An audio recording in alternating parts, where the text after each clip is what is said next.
Sir మీరు తెలంగాణ వాదాన్ని అంటే తెలంగాణ వాది, మీరు 100% తెలంగాణ వాది అంటే అతి కొద్ది మంది కొంతమంది రాజకీయంగా తెలంగాణ వాదాన్ని తీసుకుని ఉండొచ్చు వాళ్ళు దీనికోసం.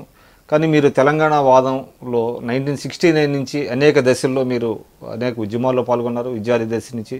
ఆ తర్వాత జరిగినటువంటి రాజకీయ పరిణామాల్లో మీరు చాలా ఫోర్ ఫ్రంట్లో ఉన్నారు తెలంగాణని తీసుకెళ్ళారు.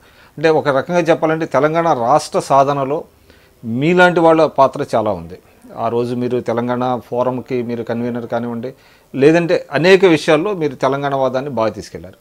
సో తెలంగాణ రాష్ట్రం ఎట్టకేలకు వచ్చింది, ఎలా ఉంది ఇప్పుడు మీకు? ఇప్పుడు మేము 1968 సెప్టెంబర్ 12 నాడు మొట్టమొదట తెలంగాణకు అన్యాయం జరుగుతూ ఉంది, మా నీళ్లు మాకు లేదు, మా ఉద్యోగాలు మాకు లేదు, మెడికల్ కాలేజ్ ఇంజనీరింగ్ కాలేజీలో మా సీట్లు మాకు లేవు అని చెప్పని ఆ రోజు సేఫ్ గార్డ్స్ అనే ఉద్యమాన్ని చేపట్టాం. బాగా గుర్తుంది. అటువంటిది మేము మొట్టమొదట సేఫ్ గార్డ్స్లో ఉద్యమం చేపట్టినప్పుడు తర్వాత అది సెపరేటిస్ట్ ఉద్యమం కింద కన్వర్ట్ అయింది 1969లో. ముందుండి పోరాడినాం. దాదాపు 7 నెలలకు పైగా జైల్లో కూడా ఉన్నాను విద్యార్థిగా. ఈరోజు తెలంగాణ రాష్ట్రం ఏదైతే సెపరేటిస్ట్కి వచ్చినప్పుడు మా నీళ్లు మాకు కావాలి, మా నిధులు మాకు కావాలి, మా ఉద్యోగాలు మాకు కావాలనేది ఆ రోజు ఉన్న దాంతో. ఈరోజు తెలంగాణ ఉద్యమం మలదేశకు వచ్చేటాళ్ళకు ఆ రోజేమో 69 ఉద్యమంలోనేమో ఉద్యమకారులందరూ కూడా పోలీస్ తుటాలకు బలైపోయినారు. ఈరోజు మలివిడత ఉద్యమం లోపల తెలంగాణ కోసం ఆత్మ బలిదానాలు ప్రారంభమైనాయి. చాలా బాధాకరం. ఇవాళ తెలంగాణ కోసం ఎంతోమంది దాదాపుగా 1200 మంది దాదాపుగా ఆత్మ బలిదానాలు చేసుకున్నారు. అవి చూసి సహించలేకనే నేను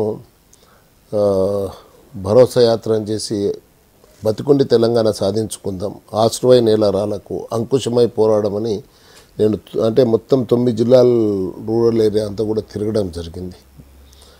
అంతేకాకుండా ఇప్పుడు ఏదైతే ఈరోజు తెలంగాణ కోసం పోరాడి అమరులైనట్టు కుటుంబాలను కూడా ఆదుకోవాల్సిన బాధ్యత ఉందనేది అప్పుడప్పుడు గుర్తు చేస్తుంటాను ఈ ప్రభుత్వాలకు.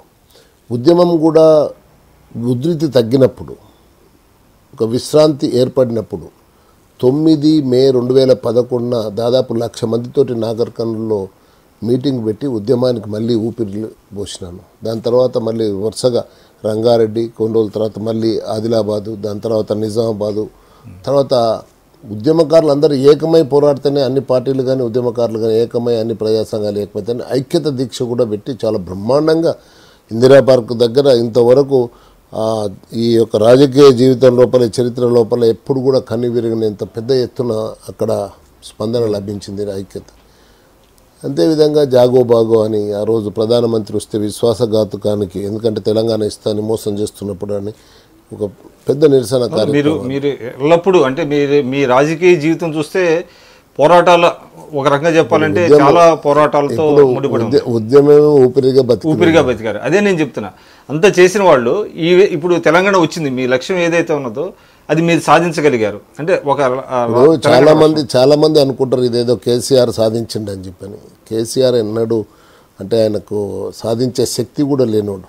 ఎందుకు చెప్తా ఉన్నానంటే ఈరోజు ఆ రోజు సకల జనుల సమ్మె ఉద్ధృతంగా ఉన్న దాంట్లో మేమే పార్టిసిపేట్ చేసినాం.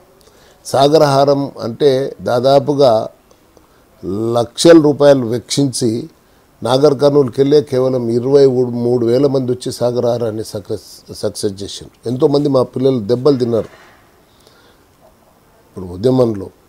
ఈరోజు ఎక్కడ అవినీతి ఉన్నా మీకు తెలుసు, గాలి జనార్దన్ రెడ్డి అవినీతి అటువంటిది ఉన్నప్పుడు అవినీతికి వ్యతిరేకంగా నేను పోరాడినాను. ఈరోజు కూడా చంద్రశేఖరరావు అవినీతి మీదనే నా పోరాటాన్ని కొనసాగుతాను.